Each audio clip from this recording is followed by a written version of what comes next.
It's the Hogstye.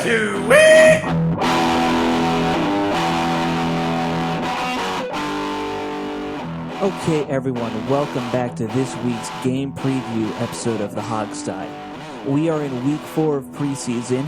It's that always exciting last game. This time we're taking on the Jacksonville Jaguars in what is going to be a scrub fest royale. Today we have with us Robbie and Steve. Hey guys, how's it going? Hola. Hello, I'm pleased to be here again. Yeah, good seeing you, Steve. Good seeing you. So, guys, let's just jump right into this because, of course, we had some major stuff go on the last few days with with the Redskins. We had the switch at quarterback made official. Let's just start with that. And what are your guys' thoughts? How do you think it all went down? Go ahead, Robbie. First off, let's all have a moment of silence for the end of the RG3 era. And it's done. All right. That was all he gets. Well, we are a podcast. We can't take too long being silent. But No, radio silence is not good. Exactly. So, really, it's all a crummy way of how this went down. You know, I hate to see it end this way. Plus, this whole Instagram thing that happened after the switch. I mean, did Robert like the post? Did he not? Who knows? I'm just kind of glad that it's all over drama-wise. Mm-hmm. And, you know, will he be cut?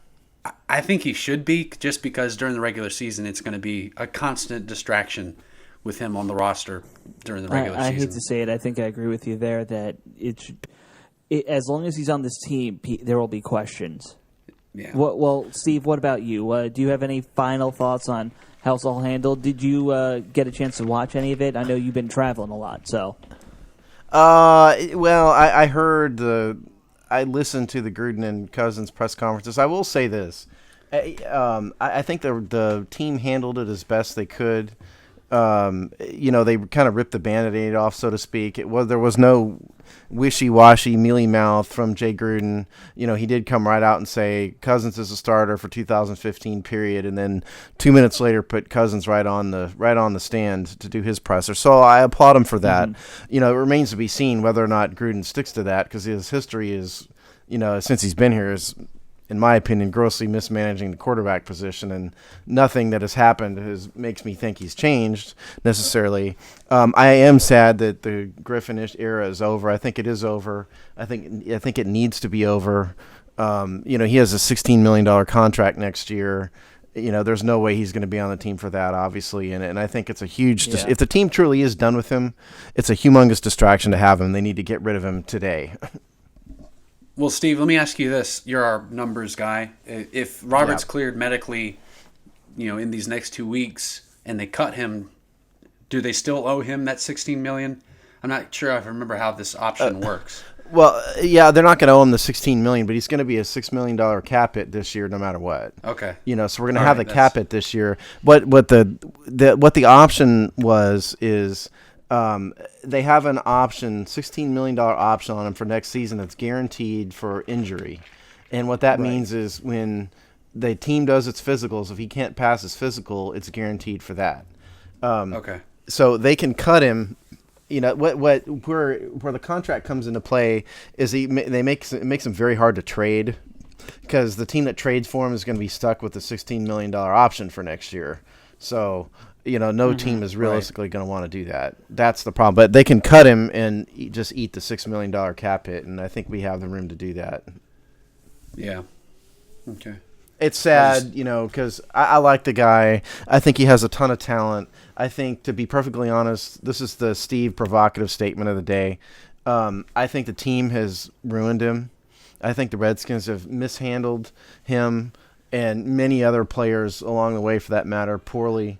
I think if we had consistency in ownership, or consistency in the front office and in the coaching staff, and they'd put him in the right system and kept him in the right system, I think it would be a whole different story here. I think it's potential wasted, and I think that's very sad. Yeah, and you look at it, you know, we traded all these picks to get him. Mm-hmm. You know, it kind of sucks that we didn't have this investment turn out like we all hoped it would. But, you know, it is what it is. And, you know, John Keim today, actually, he was tweeting out a couple of insightful things about how during camp, to the naked eye, Robert looked definitely the best quarterback on the roster, but there was times where he got the ball off or scrambled away where really he should have been sacked. And I made those observations too about Robert looking the best in camp and the big difference between the three of them. But yeah, like you said, if you don't have access to the film like these coaches do, you don't see everything that they do. And I think this is definitely a football decision, and Jay went with the best quarterback at this point. Well, here's my thing. The guy showed tremendous potential in his rookie year. We all saw that. He got hurt twice. And if the team doesn't want a guy who gets hurt all the time, I understand that. But he literally has never played in a pocket his entire career, his football life basically dating all the way back to high school. And we hired a coach whose known and open and obvious system demands a pocket quarterback. He wants a Kirk Cousins. Kirk Cousins is kind of Andy Dalton light in some respects. Yeah. And that's exactly what he wants. I think I was in favor of the Gruden hiring in the beginning. I think I got suckered because he's got the Gruden name. But the fact of the matter is I think Gruden and Griffin were oil and water from the beginning. It was never going to work because Griffin just isn't a Gruden type of guy from a football perspective. So I think it's sad. I think the team probably hired the wrong guy if they wanted to keep Griffin. Well, I agree with you that it probably wasn't the best hire, but at the same time, I don't know if there's a coach out there in the NFL right now who would have been a better move offhand. I'll give you a name. You ready? All right, go ahead. Tyrod Taylor is the starting quarterback in Buffalo. You know who Tyrod Taylor is? That guy is RG3. Yeah. He's RG3 light. Buffalo Bills are going to do it. Chip Kelly likes mobile quarterbacks who run the read ops. They're running an inside zone read, not an outside zone read, but Chip Kelly uses quarterbacks like that. I think there are coaches out there that are Mike Shanahan in 2012, did a fabulous job. There are coaches out there who are not locked into a system. There are good coaches who can do it. I think the best course of action probably would have been to bring in a defensive head coach. The defensive-minded head coach. I think you have an argument there. That makes a lot of sense. And that's kind of what's going on in Buffalo. You got Rex Ryan in there. And then you have this offensive coordinator that can, tinker and mess with his offense to suit, the quarterback. But obviously that didn't happen. So now we're, riding with Kirk Cousins, who actually will not be playing in Game 4 of this preseason unless Colt gets hurt. So that was the next thing I wanted to mention myself, actually. I think that's a mistake. Given the limited reps Cousins has had with the starters, even 1-2 series with the starters would help him at this point. Yeah, it's a shame that the starters aren't going to get more reps, especially the offense, because Sheriff and Moses still need as many reps as they can get. Yeah, but I think it just shows the lack of creativity in the coaching staff. The standard, form of preseason is exactly what we saw. One, first preseason game, it's one quarter for the starters. Then it goes to two. Then it goes to three. And then nobody starts a fourth quarter. We haven't deviated from that at all. I just think it shows a general lack of planning and foresight. Because you're absolutely right, Alex. The guy, he's the starter. He needs all the reps he can get. He's not going to get them. By all means, just throw him on the bench. That makes a lot of sense. It's too formulaic is what you're saying, basically. Yeah, that's a better way to say it. Yeah, it's very formulaic. I agree with you. And, I'm a Jay Gruden fan, but I think this is and I wouldn't say you play him a quarter, but just 1 or 2 series would even help me feel better about Kirk Cousins. Yeah. Particularly since we've got Miami coming up. Yeah. That's a tough defense. Another person that looks like he's not going to be playing that we all would like to see play is Matt Jones. I think they're kind of resting him up to have him ready for the regular season. Not that he really is hurt or anything, but they want to just protect their bruiser. I'd be stunned if we see Matt Jones play. Yeah, it's looking like anybody who we know is a lock for the roster is probably not going to play a whole lot. Yeah, the good thing is it'll be a Trey Williams show. We all like Trey Williams and want to see him, kind of make plays out there like he's been doing. Yeah, and make more of a push for a roster spot. So that'll be fun to watch. I think he's still going to be the odd man out on the roster, though. I can't imagine the Skins are going to keep 4 running backs. No, you're right. But assuming they do cut Robert, that's an extra roster spot that they'll have with just having Kirk and Colt as their quarterbacks. I doubt, you're right, Steve. I doubt that they'll fill that last one with a fourth running back plus a fullback, so. Right. But he is a special talent. Hopefully he can make it to our practice squad without being, Stolen. snagged. Yeah. Yeah. Like Yeah. Tevin Mitchell. I mean, I guess that's what we're going to be looking for a lot is, who's going to be that third tackle? Who's going to be that third guard? Well, we already know who the third tackle is. Well, I've Yeah. told you guys that. You've told us who Well, you're gonna Willie third Smith tackle. is not. Willie Smith he's is not gone. on the team anymore. Yeah. So, I think by almost definition, it's going to be Nasecki. Period. Pretty much. Well, Yeah. There's nobody really That- left that's of any value. I mean, my point was more, will Compton get the spot that he's kind of going for that weird tackle / tight end role, that kind of thing. Yeah. I I think- wonder if we'll see Nasecki even get a little shot at that to completely take Compton out. Man, Nasecki as a blocking tight end would be that'd be monstrous. Wait, okay, let's not go off the deep end here, folks. Yeah. Nasecki's a young player. Yeah. They're not going to do that. No. Hey, we've got a wide receiver playing corner, man. We'll just go all in. This is like old school 1930s football. Mad scientist style.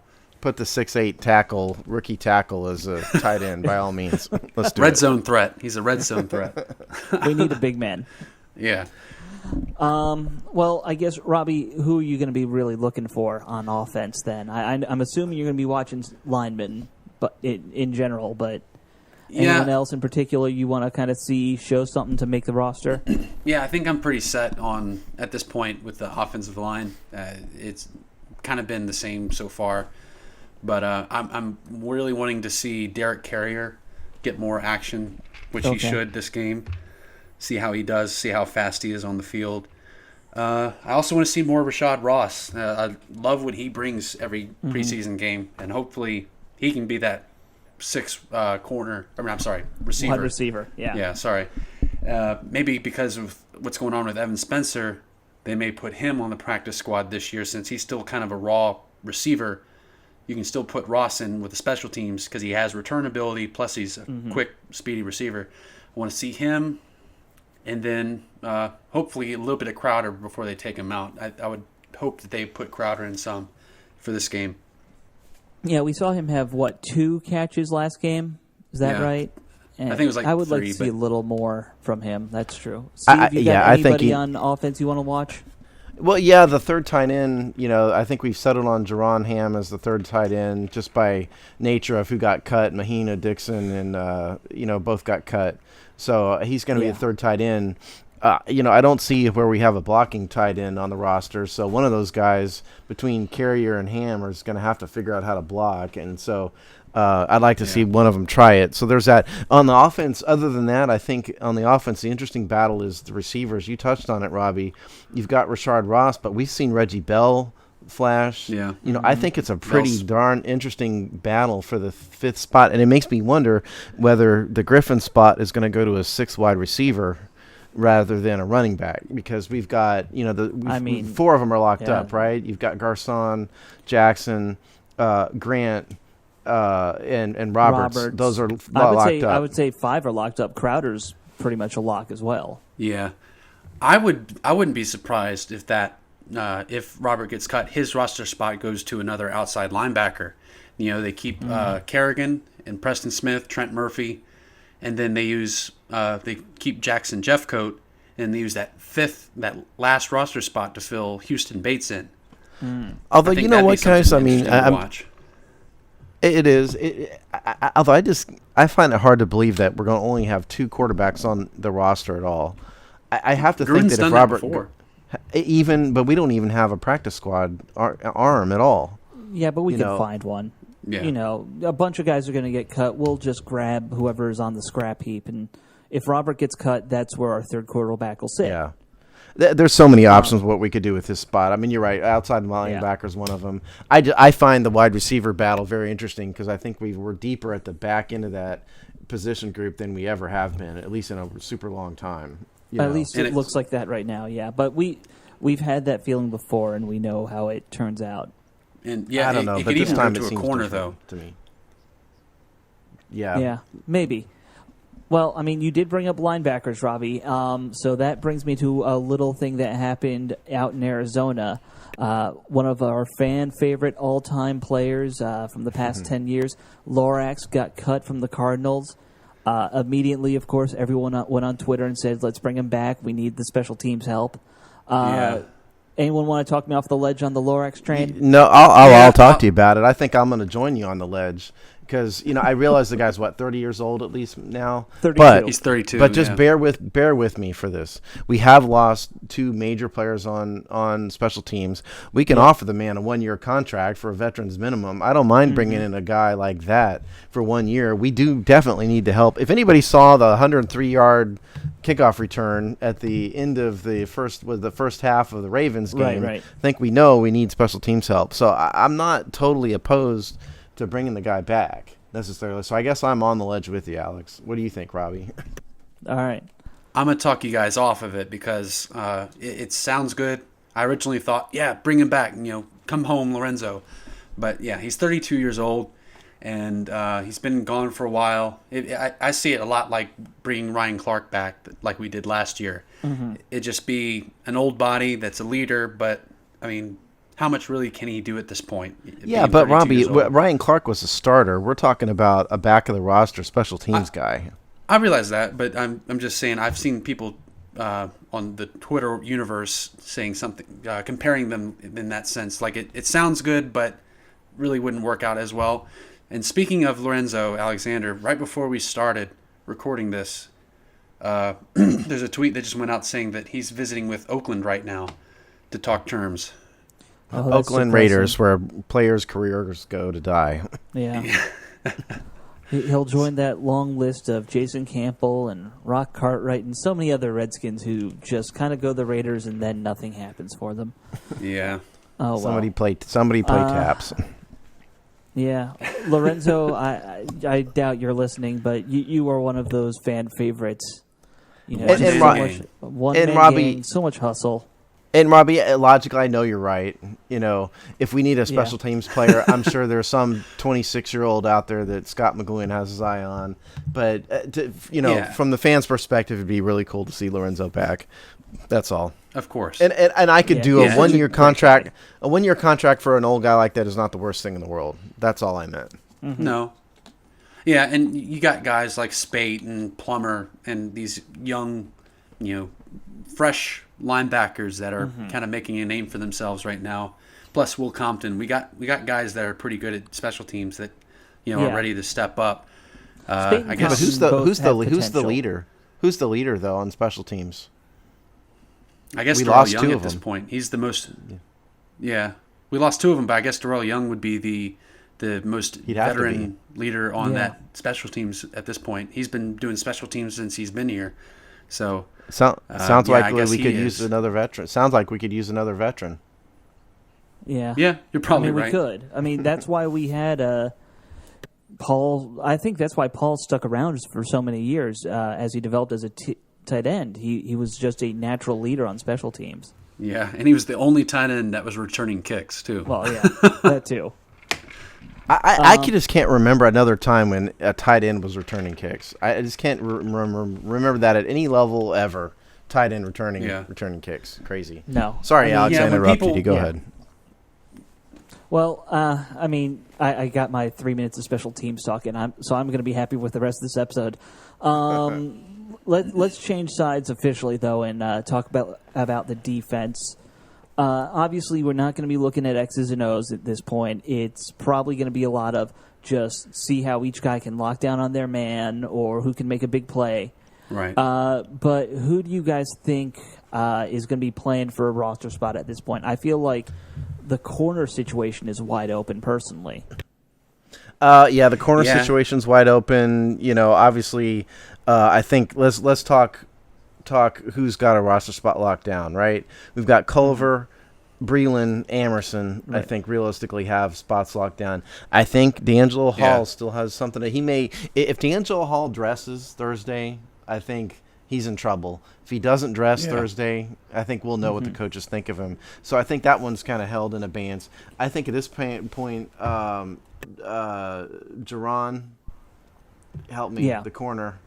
Justin Rogers, Justin Rogers. Well, him, but Jarrett. Taj Hassan. Thank you. Yeah, him. Jarrett. I think Jarrett has got a spot locked up, don't you? I mean, he's flashed throughout the whole preseason, seems to me. He's very versatile. Dunbar and so didn't really do anything last week, right? I didn't remember him doing anything. Dunbar, I think, is a lock for the practice squad. Okay. In my opinion. So if we keep 5 corners, say, realistically, if you've got Culliver, Amerson, Breland, that's 3. Let's assume that D. Hall makes it. That's 4. So realistically, Justin Rogers probably has the inside track on the last spot, you'd think, for corner. And so that leaves Quentin Dunbar, I think, on the practice squad. He's going to see a lot of time, you have to think, in the 4th game. And the rest of those guys are probably going to get cut. And then, on the safety group, I think at this point your boy Robbie Duke has got has got the strong safety job locked up. He's been great. Yeah, Deshaun Golson hasn't really proven anything, but he hasn't really been challenged too much either. He had that big whiff last week. Yeah, that's true. Poor angle against Steve Smith. Good point. Yeah, that's true. And then Jerron Johnson has the spot locked up. So, if they keep 3, maybe 4 safeties, I think you're looking at Trenton Robinson, Akeem Davis, and then Keyshawn Jarrett, who I already said maybe has a roster spot locked up. Those guys are maybe fighting for the last safety spot, I think. So I think we see those 3 guys with a lot of time Thursday. If I had to predict, I would think if we're keeping 4, it would be obviously Goldson and Nacho, and then it'd be Johnson, and then I guess Trenton Robinson. He's kind of outperformed the rest of those safeties. And then Jarrett will be on there too as like a flex corner / safety type thing. They'll find a way to keep Jarrett. I still have a soft spot in my heart for Akeem Davis, just because he made just a ton of great special teams plays last year, and he suckered me in with that show on NFL Network Undrafted. So I've been rooting for him, but he hasn't done much this preseason. He's such a high character guy, very passionate player too. Yeah. I like him too. He's got the numbers. He's got the physical attributes, and he's got the raw numbers. His speed is off the charts. He runs like a 4.4. I mean, if he can stay on special teams, we were talking, we need guys who have that natural leadership ability. He might be that guy. Yeah. His needs to grow into it. Well, his problem really is he's been hurt. He had the broken hand or whatever it was, and then he was out the 3rd game with another injury. He might be one to just fall victim of, dude, you just ran out of playing time. Yep. And I don't know off the top of my head if he's even eligible for the practice squad. We'd have to count up we'd have to count up the number of games that he was active on the active roster for last year, which I haven't done. But that's all right.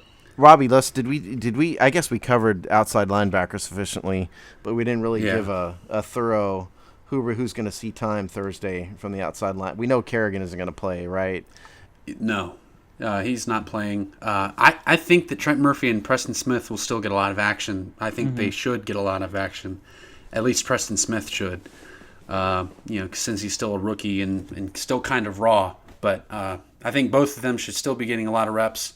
Obviously Jeffcoat and Bates will rotate in here and there. Yeah. Plus those other back-end linebackers like Sage Harold that we brought in. He came in like right at the end of the 4th quarter, didn't hardly get a shot. So this will be a game for him to kind of show something, but I would think at least the 1st quarter for Preston Smith and Trent Murphy. Okay, Robbie, here's the question. Is Mama Bates going to get a good phone call or a negative phone call from her son come next about Friday, Saturday? I think she's getting a good phone call. I think the guy has done really well with the chances that he's got. Obviously getting those 3 sacks plus being disruptive, with the other chances he's got in the run game too.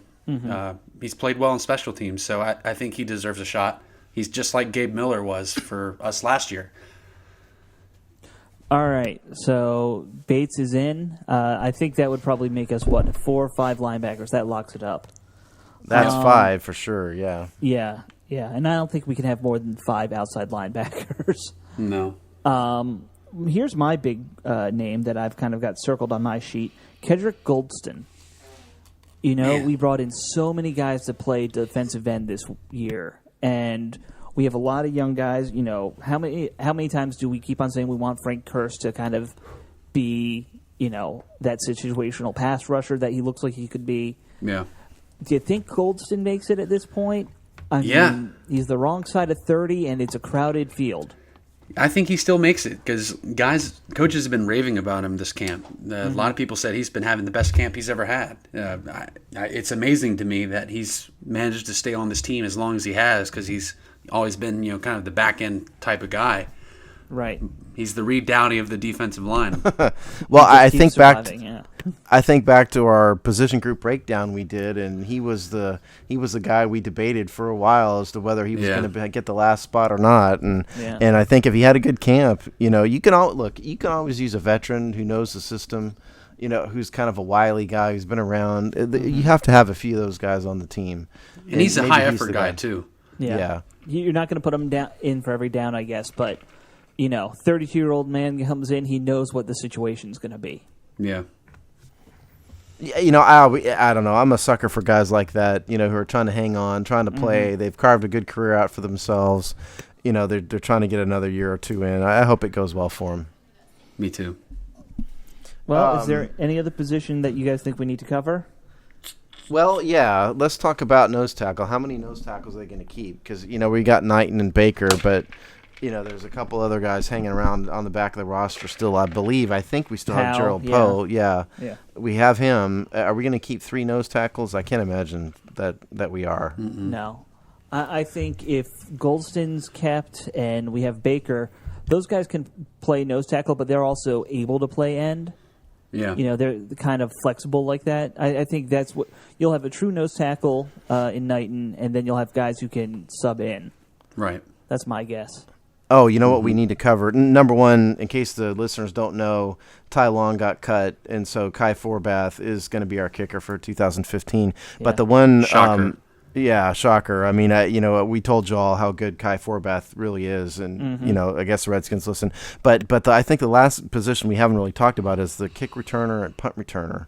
Those jobs are obviously wide open because the Gruden has rotated a whole bunch of guys through there during these games. Yep. Yeah, your guess is as good as no one's really wowed us yet. That's for sure. Well, the only one who did was Andre Roberts in that one punt return against the Lions. Yeah. Yeah. But other than he that, also nobody's had probably the biggest negative punt return of the preseason. So yeah, it seems like it's a little bit of a roll of the dice as to who's going to get those 2 jobs. Your guess is as good as mine. Hopefully Crowder gets more of a chance to do that on once Thursday. The season starts. Yeah. Right. Well, we'll see. I mean, I'm with you that it's unfortunate we haven't kind of sorted that part out. I've always kind of felt like the returners are, as important as they are to the special teams unit, they're not the most important part. It's the guys who are blocking for them that really make it for an impressive unit. Exactly. And, once we get those guys sorted out, which we still haven't, frankly, then we'll start seeing, all of a sudden every punt returner we have gets 20-plus yards. Yep. So yeah. I think we've pretty much covered it. It's probably not going to be the most exciting game to watch, folks. Let's be honest. It's preseason game 4. I was offered tickets to go for $60, and I said that it was a rip-off. I think we're going to see a lot of sideline interviews. Clinton Portis is going to be interviewing a lot of players down there. So I'll have the TV on mute. Yeah, they'll go to Doc Walker for a lot of analysis and insight. On the radio side. It's not going to be that exciting a game, but for those of us who are just nerds about the back end of the roster, it's good to watch. Oh, yeah. Yeah. I think it's going to be the Colt McCoy show. Well, there's no doubt about that. Look, I mean, Colt McCoy, for a third-string quarterback or whatever he is, he's darn good at that role. He really is. Yeah. I mean, that's why if we do go down to 2, I'm okay with Kirk and Colt being a 1-2 punch. I'll give Colt McCoy this before we go. Colt McCoy is pretty darn good at escaping pressure. Mm-hmm. I mean, if there's one thing you can't take away from him, he's pretty much underrated in this. Just avoiding sacks. Like even last week, he had a couple ones that he just magically rolled out of. He's just good at escaping. Well, he was a pretty mobile quarterback back in college. I mean, that is helps. true. If you just put so an average, is, so is Robert. If you put even if you put even an average NFL arm on Colt McCoy, he's a quality starter, I think. Yeah. Unfortunately, he does not have that average arm. Nope. That's very true. I mean, he's not at the Pat White level, but he's got a new arm. No, he's got I think he's got the head for the game, and he's got the whole body work thing down. I don't know how you can't work on that arm and just get it stronger. You know what, Alex? When it comes to an arm, you're born with it. You can work on everything, but guys who have NFL arms are just born with it. It's as simple as that, I think. Same for pitching, right, Steve? Yeah. Pitching. You guys know I know a little bit about pitching. You can work on it. You can work on your mechanics, but either you can pitch or you can't. And you can either the same thing with quarterback. You can either throw the ball or you can't. It's just as simple as that. Yep. It's a shame. Well, I think that about does it for this episode. We are right at the 31-minute mark, which is exactly what we were trying to hit. So that's great news. To all our listeners, thanks for checking us out this week.